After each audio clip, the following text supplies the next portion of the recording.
ایران کے اوپر آج ایک بڑا دہشت گردانہ حملہ ہوا ہے۔ ایران کے شہر ایزا اور اصفہان میں دہشت گردی کے بڑے واقعات سامنے نکل کر آئے ہیں، جس کے نتیجے میں 7 لوگ جاں بحق ہو گئے ہیں اور 12 زخمی ہو گئے ہیں۔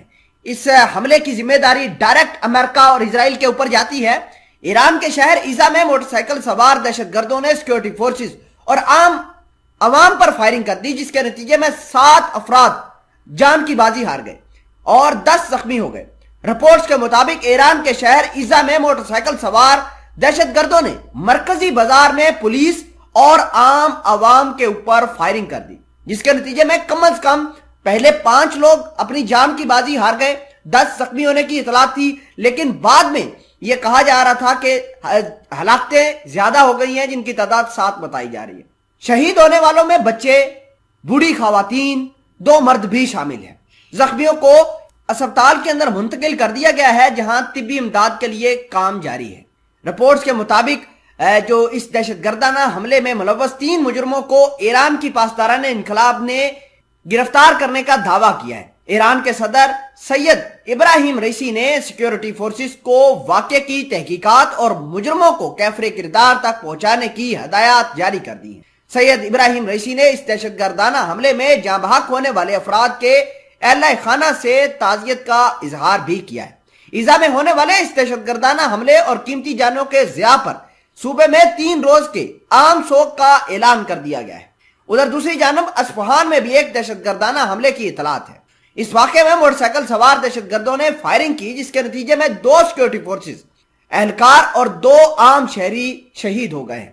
تمام تر چیزیں آج کی اس ویڈیو میں ڈیٹیل کے ساتھ ڈسکس کرتے ہیں۔ چھوٹی سی گزارش ہے کہ آپ ہمارا یوٹیوب چینل حسنات ٹی وی کو سبسکرائب کر کے پاس موجود گھنٹی کے نشان کو دبا لیں تاکہ لیٹسٹ نیوز آپ تک پر وقت پہنچتی رہے۔ یہ تو دہشت گردی کے واقعات ہوئے ہیں، دوسری جانب ایک اور بڑی خبر نکل کر سامنے آئی ہے۔ موساد کا ایک جاسوس پاسداران انقلاب کی گرفت میں آ گیا ہے۔ کرمان میں سپاہ پاسداران انقلاب اسلامی کی انٹیلیجنس نے ایک موساد کے جاسوس کو ایسے وقت میں گرفتار کیا جب وہ تخریبی کارروائیوں کی منصوبہ بندی کر رہا تھا۔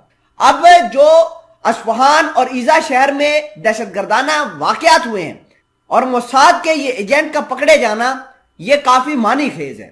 یعنی اسرائیل کی موساد اور امریکہ کی CIA دونوں ہی ایران کے اندر دہشت گردانہ کارروائیوں میں ملوث ہے۔ سوال یہ پیدا ہوتا ہے کہ امریکہ ایران کے اندر ڈی اسٹیبلٹی کیوں لانا چاہتا ہے؟ تو اس کی وجہ یہ ہے کہ یوکرین جنگ، ایران کیوں کر رشیا کی سپورٹ کر رہا ہے، امریکہ کے دماغ میں یہی چیز کھٹکھٹا رہی۔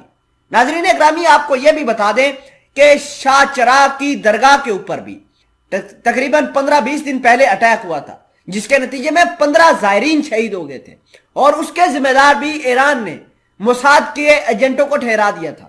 اور آج دوبارہ اٹیک ہوا ہے اور ایران اس کا رسپانس ضرور دے گا۔ آج انہوں نے اسرائیل کی ایک آئل ٹینکر کو گلف آف عمان کے اندر اپنے خود کش ڈرون کی مدد سے اڑایا ہے۔ آنے والے دنوں کے اندر اس طرح کی کارروائیاں مزید ہوں گی۔